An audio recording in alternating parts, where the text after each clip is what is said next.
Here at Helmuth Ford, we are a small-town dealership with no hassle and no pressure. Welcome back to the show! Welcome back to the show!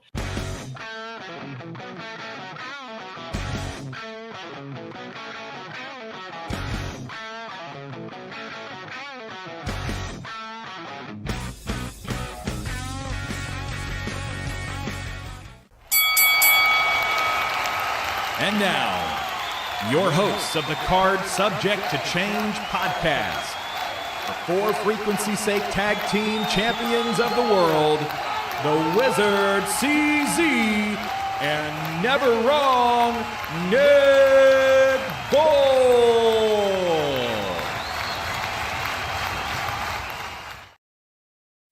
Hello, one and all. Welcome back to another exciting edition of the Card Subject to Change podcast, the podcast by the fan for the fan.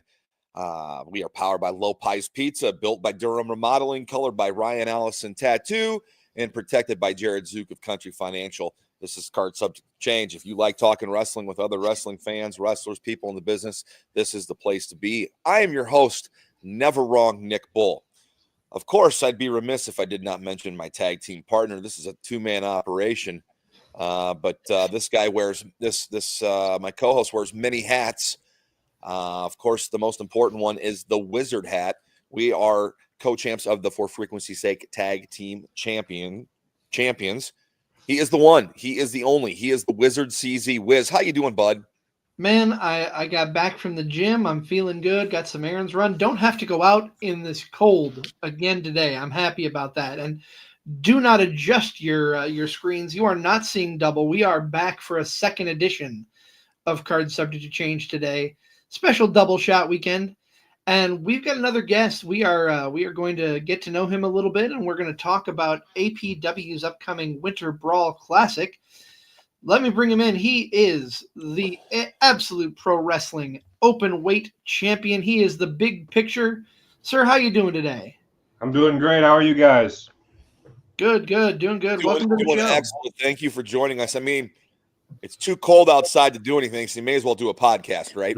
Sure. I love having first-time guests on the show. I honestly met you moments before we went on the air, but this is great because this is just it fortifies this notion that I have that wrestling just brings everybody together somehow, some way. Wrestling is this highway, and everybody just kind of blends onto it. So, big picture, why professional wrestling? What was it that brought you in, and what is it that's kept you here? The thing that brought me in was just a happenstance, a random occurrence. I just happened to be watching television, and I witnessed a Impact Pro Wrestling commercial, company here out of Iowa. The first time I saw it, I was just kind of like floored. Didn't know what I was really seeing. I was like, you can go somewhere and actually learn how to do this. And I just was kind of mesmerized by it. And I didn't get the number on the first viewing of the commercial. So I waited all week, didn't turn the channel, didn't turn the TV off, had my pen and paper ready to go. Same time slot next week, commercial played again. I got the number. I made the phone call. Took a journey up to Algona, Iowa, met Travis Shillington, TS Aggressor, and that would have been summer of 2007, and that was the beginning of it. So almost 18 years in the business. Yeah. That's a milestone. We have SCW Pro and the Black and Brave Academy in our backyard. Know a lot of veterans that have been in that long or longer. So it's always cool to hear stories from people who have been around for a while. Were you a wrestling fan before you joined? Absolutely. I watched a lot of both WWF and WCW growing up. It was just routine to go to my best friend Kyle's house after school and play Sega, watch WWF tapes, and just living the life, Definitely was hooked on it when it was at the height of it on on cable, when it was the Monday Night Wars and all of that. So yeah, it was so large in my mind. I had never considered it as an actual, it was so big. I never thought it was a thing that I could actually go and do until that one day I saw that commercial. But yeah, absolutely huge fan. Definitely, like a lot of people, I would throw my brothers around or hook up with the friends and go in the backyard and break some stuff. Well, yeah, I mean, you've got these larger than life characters on your screen. You never think, well, how do I get to do that? You don't think you're going to be there. I got to ask, you mentioned the Attitude Era. That's right in my my wheelhouse. Were you a WCW guy or a WWF guy? Pretty even, but I might have, if I'm being perfectly honest, which maybe get a little not a popular opinion, but I lean a little closer to WCW. If I'm being perfectly honest, I would probably be a little more just for my fandom being Kane was probably my favorite, but WCW had, like, I loved Sting. I loved Diamond Dallas Page. Obviously, when the NWO was going on, I was as hooked as anybody was on that. La Parka, the Luchadors. So I think ever so slightly, just a hair towards WCW. We're chatting here with the Big Picture on the Cards Subject to Change podcast. He is Absolute Pro Wrestling's open weight champion. We're going to talk a little more about Absolute Pro Wrestling and their show coming up just a little bit later on. We're just beginning to start to get the picture from the Big Picture. No pun intended there. We're talking about what we liked as wrestling. Intend the pun. Intend the pun. I say intend the pun. Intend the pun. I like it. I was going to ask you, you were talking about WCW stuff and the people you liked. I want to ask you two questions. Because CZ and I, we love Sting as well. But can you give us your best Shivani doing, "It's Sting"? I can't do a Shivani. I probably got all kinds of impressions, but no Shivani impression. No, that's okay. Anyway, what matches do you like to go back and watch? You mentioned you like Sting in in the Luchadors. I always love the WCW mid card during Nitro. I love like the TV title picture and all that stuff. Who are guys that you were drawn to watching? Like Sting. You said Sting. Any big matches or moments you remember with Sting? Like when you say his name, it's like, oh, that's what the first thing I think of.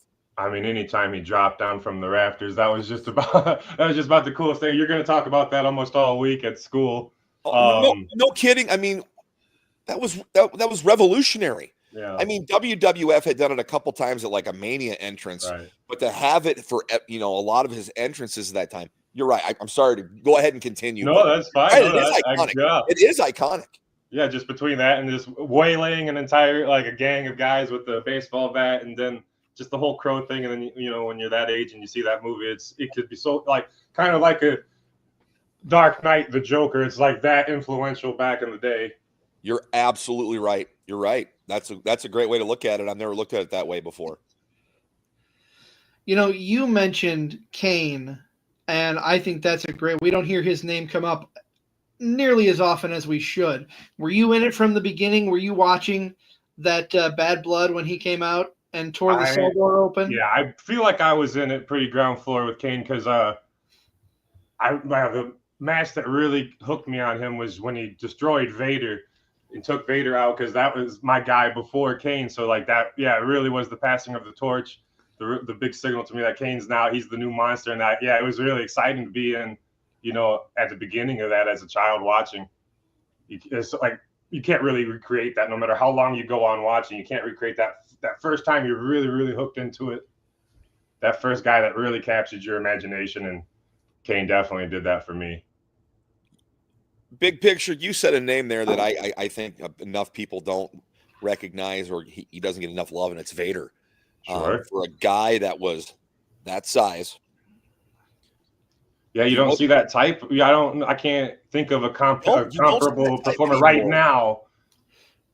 Maybe a Bronson, and maybe a Bronson Reed. Yeah, maybe the Bronson Reed. Maybe I can't remember what's the Steiner, the young Steiner's name. Yeah, those guys are kind of in that mold where they're just, you don't even believe how big and how fast they are. But as far as just being that really scary, I wouldn't mess with this guy in an alley, in a bar, and then having that real sports credential that he did coming from football. Yeah, I just incomparable, absolutely. And also made a name for himself in Japan. They loved him in Japan just because how physical and how much of a badass he was. Yeah. Yeah, who else has had their eyeball knocked out of their head for the sake of entertainment? Exactly. I'm glad you brought it up because that's when you say Vader, I immediately think of his mask being kind of crooked and his eyeball just. Ugh. I think that's the first thing that comes to mind when I think of it. Man, he was amazing, and say that not he was, he was still with us, but just say, if he was in this generation, just how much fun he would be. Like a Vader Kevin Owens match is the He'd first. be such a special guy to bring out. Yeah, if they had that kind of type, it'd be so interesting to see all the different mixed with the new style. What would come out of that? That'd be fantastic. Yeah. But I still think Vader'd be able to get over. I still think the crowd would be attracted to his kind of physicality. So I don't think he gets enough love, and I'm glad you brought him up. Yeah, well, hopefully we see another Vader type, if there is such a thing anymore. That'd be awesome. Yeah, it's a hard type to copy. It really is. So we're talking about your early love of pro wrestling. We've mentioned Sting, Vader, Kane. I want to ask you, is there a crystallizing moment when you're young, you're watching the Attitude Era, that you absolutely clicked in your head and said, I got to do this? The one match where I can remember really getting turned on to wrestling in a different way, on a different wavelength, and you guys will probably know, I can't remember the specific, if it was a pay-per-view. It was Savio Vega versus Stone Cold, and it was a Caribbean strap match. I just remember that match on the whole show, just something about it, like you could tell those guys were working harder, that they wanted it more, that I really connected with that on another level. Like, oh, there's human beings in here trying to kick ass at doing this. And that was the first time, like, yeah, wow, like a holy crap moment for me. That's probably that was a flip the switch moment for me, absolutely. Was that the one they had to do twice? Was that at In Your House Beware of Dog, where the power went out and they had to redo it? That might be it. It was. As soon as the Big Picture, he's joining us here on Card Subject Change podcast by the fan for the fan. As soon as Big Picture said Savio Vega, Stone Cold Steve Austin Caribbean strap match, yep, that's the match they did twice. That was Beware of Dog 2. Yep. Okay. Yep. Yeah. You're right, CZ. That's the match where the lights went out, correct? Power went out. Yeah. I mean, don't call me a wrestling historian by any means, but sometimes I get things right. Sometimes I know things. Talk about you mentioned, writing the number down for Iron Spirit Pro for training. Training in Iowa here. What was your training like? What kind of regiment did you go through when you first got into the training of the business? Training was getting up there every Saturday and just laying a real solid fundamental, just putting the foundation down before you don't get ahead of yourself and push yourself comfortably at your own pace. I was so happy, looking back, that I ended up there, because I don't know what would have became of me anywhere else, because just the specific attention to what I needed, to when I needed it, to jump ahead in my pro wrestling knowledge when I was ready. I don't know where else I would have got that, but Impact Pro Wrestling, and specifically with Travis Shillington, TS Aggressor, up there. So yeah, I really lucked out, I feel like.